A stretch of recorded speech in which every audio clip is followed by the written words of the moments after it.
ABC Listen. Podcasts, radio, news, music and more.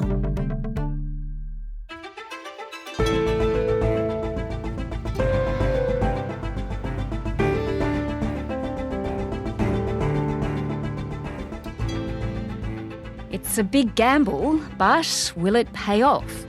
Peter Dutton is going all in on nuclear energy, announcing 7 sites for reactors and setting the stage for an energy referendum at the next election.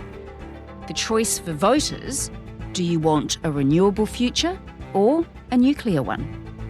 Today, the ABC's national political lead and Insiders host, David Speers, on what will be one of the biggest policy debates of our time.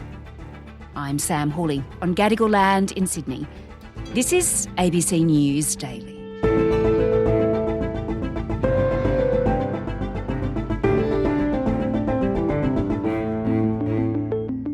Today we announce 7 locations that we have looked at in great detail over a long period of time that can host new nuclear sites. We have a vision for our country to deliver cleaner electricity, cheaper electricity and consistent electricity.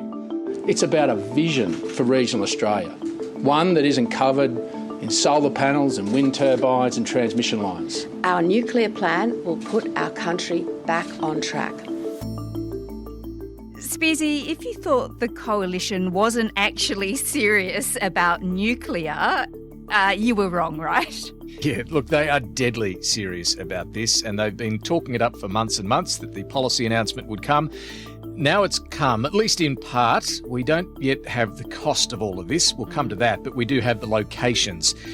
Even just giving these locations and making the commitment they've made is a big political gamble. It's up there, I think, with oppositions trying to do big things like Bill Shorten's tax plans, John Hewson's fight back plan.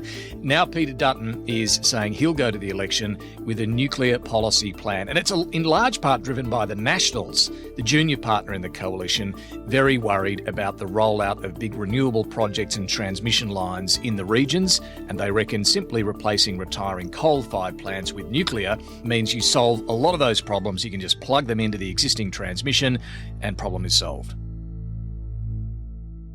All right, so this is a big announcement from Peter Dutton, and it will be a huge part of the battle at the next election, clearly. Just tell me then, what did he say? Where are these 7 nuclear reactors going to be? If, of course, the coalition wins the election. So they're all on the sites of retiring coal-fired power plants. And remember that 90% of our coal fleet is due to go in the next decade. So in New South Wales, the Liddell Power Station, which is already closed, and the Mount Piper Power Station, the Loy Yang Power Stations in Victoria, in Queensland, the Tarong Power Station and the Callide Power Station near Biloela, the Northern Power Station in South Australia, and the Muja Power Station in WA. So they're dotted around. Yes. And the idea, as I say, is to simply use that existing infrastructure to build a nuclear plant so that you can plug it straight into the network. Yeah, and 5 of the 7 are actually in coalition seats. That's worth noting. So when are they going to be built, did he say? Good question. So the first 2 he expects would come between 2035 and 2037. The rest wouldn't come until the 2040s. The idea here is to have them all up and running so that we can still hit net zero by 2050. But of course, what it would mean for emissions in the meantime is very unclear. The coalition is not going to be taking any interim emissions targets to the election, nor is it clear what the cost of all of this would be. But those first 2 could be either large or small-scale reactors. Okay, because the coalition, of course, is dumping the 2030 target under the Paris Agreement. That's right. They think it's unachievable, the one the government has set, but they're not even going to take a less ambitious target to the election. Peter Dutton last week made that clear, that he will wait until he's in government to work out what that interim target should be. He says that means he'd still stay in the Paris Agreement and still hit that 2050 emissions target. Yeah. And really this whole nuclear plan is about having a feasible way of hitting 2050 net zero, but without having to really reduce emissions much at all before then. As you mentioned, Spearsy, they haven't said how much this is actually going to cost, but we do know it's wildly expensive, right, to build a nuclear reactor. Yeah. Massively expensive. Expensive to build and expensive in terms of the power that's generated, according to the CSIRO. Last month, the CSIRO and the energy market operator released their Gen Cost report, most detailed research really into what this would cost, the nuclear option. And it found large-scale, fair bit cheaper than the small modular reactors, but even the large-scale reactors would cost about $17 billion for the first one and then about $8 billion for each one after that. The power generated would be about double the cost of renewables backed by firming, and that is pumped hydro batteries and so on. So renewables with firming still half the price of what nuclear power would be. The coalition took issue with that report. They say a few inputs are wrong and they don't buy it. They think power would be cheaper under their plan, but they haven't produced any detail to explain how. Spearsy, there has been really deep concern, I guess, leading up to this announcement about how viable this policy actually is. I mean, there's been a number of analysts and scientists saying that, number one, as we've discussed, it's really, really expensive. But also they argue, I think, that it's come too late, that we've missed the boat, that now is not the time, that it's a risky move, right? Yeah, the consensus seems to be the best time for Australia to go nuclear would have been 20 years ago. Yes. And certainly in the 9 years they were in office most recently under the Abbott, Turnbull, Morrison governments, they didn't go down this path at all. The Nats would bowl it up from time to time and it kept getting knocked back. Now we're at a point where a lot of renewables are already being rolled out. And so the problem here is, how does nuclear fit in with that? And is it too late? Have we missed the boat on nuclear? Yes, plenty of other countries are doing it. And the simple pitch from Peter Dutton is, well, if everyone else can do it, why can't we? They all started a lot earlier and they don't have the renewable resources that we have in Australia, with plenty of sunshine and wind in particular. So look, if you start now and you don't get one of these nuclear plants at the earliest for another 10 or 12 years and the full fleet for another 20 or so years, what happens in the meantime? What are we relying on and what does that mean for our power prices? Now, Peter Dutton wants to string out as long as possible the existing coal-fired plants and use a lot more gas. But given the ageing fleet that we're talking about and the price of gas, again, it's unknown whether it would be any cheaper. He says it would, but we just don't have that detail. And as you say, we were debating this 20 years ago. The coalition was debating whether or not it was a good idea. And then, of course, in 1998, John Howard actually banned nuclear power. So it's not even legal here. That would have to change too. That's the first big hurdle. It was John Howard who did that deal with the Greens, in fact, to put a ban on nuclear power. It was part of an arrangement that, a compromise that included an expansion of the Lucas Heights medical research reactor. But yeah, removing that ban would have to be the first thing a Dutton coalition government would have to do. And while they might win in the House of Representatives, they would still face a crossbench in the Senate that they would have to convince. Then you've got the states who have their own bans in place, and the states are all opposed to what he's talking about at the moment as well. He reckons you could win them over with a bucket of money. He referenced Paul Keating's famous quote about never standing in between a premier and a bucket of money. Yes. But, again, how much money are we talking here on top of the price of these nuclear power plants themselves? So a lot of hurdles to overcome. Yeah, absolutely. Victoria's Premier Jacinta Allen, she's been out there saying, no way, it's too toxic and it's risky. This is the Liberal Party's solution to the challenges of transitioning our energy mix in this country. They want to bring more expensive, more risky, more toxic energy solutions to the people of this country, and we won't stand for that. We absolutely will. So she's definitely not on board at this point. Yeah, and look, even more politically difficult for Peter Dutton is that his own Queensland LNP colleague, David Crisafulli, who is opposed to this nuclear plan as well, he could well be Premier by the end of the year after the Queensland election. Do you support the Coalition's newly announced nuclear policy? We've been very consistent. It's not part of our plan.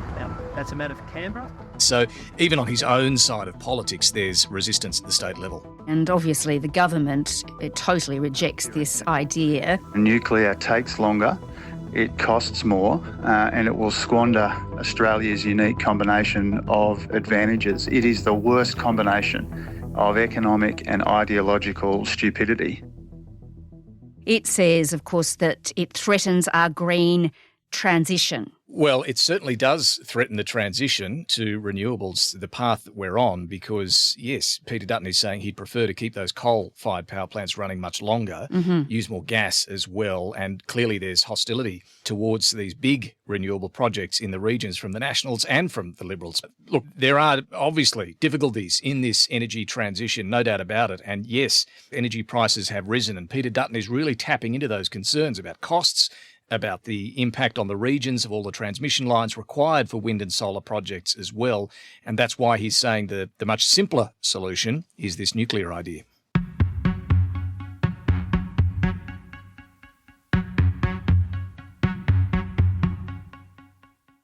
All right, well, Spearsy, let's have a look then at whether this is really what Australians want, because this is going to be, as we mentioned, a key election issue now, whether you support the government's push to renewables or you want nuclear. This is, isn't it, the climate wars back with a vengeance?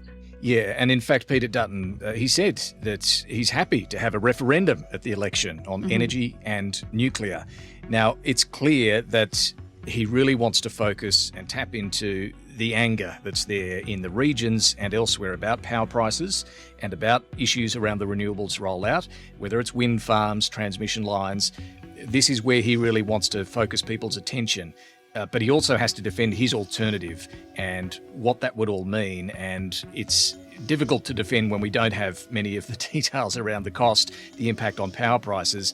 But it's a big gamble. Polls have shown growing support for nuclear power. There was a Lowy Institute poll only a couple of weeks ago, which had supported about 61%. So the principal idea of nuclear isn't proving to be a turn-off, according to the data we've seen so far.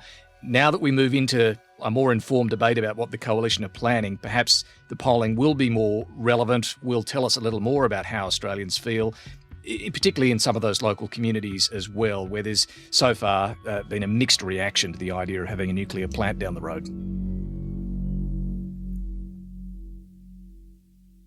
This is going to be a very different battlefield this time around, right? With two very distinct policies. There's a real choice there when it comes to climate. There's a big choice there now, absolutely. Two very different visions as to what the Australian energy market and therefore the Australian economy should look like. And yes, there are big risks for Peter Dutton. It's hard to see how this, and dropping any notion of a 2030 target going into the election, how that helps the coalition win back those teal seats. They really do need to win back to have any chance at forming government.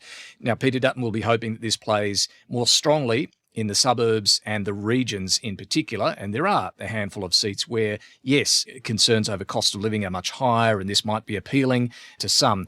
But the government's task is to really focus minds on what the cost of this nuclear alternative would be, both in terms of the debt that taxpayers would have to rack up and the power price impact as well. This is where the contest will be fought. Yeah, and these are two very different paths for Australia, two very different Australias, depending on who wins. Yeah, a renewable future or a nuclear future.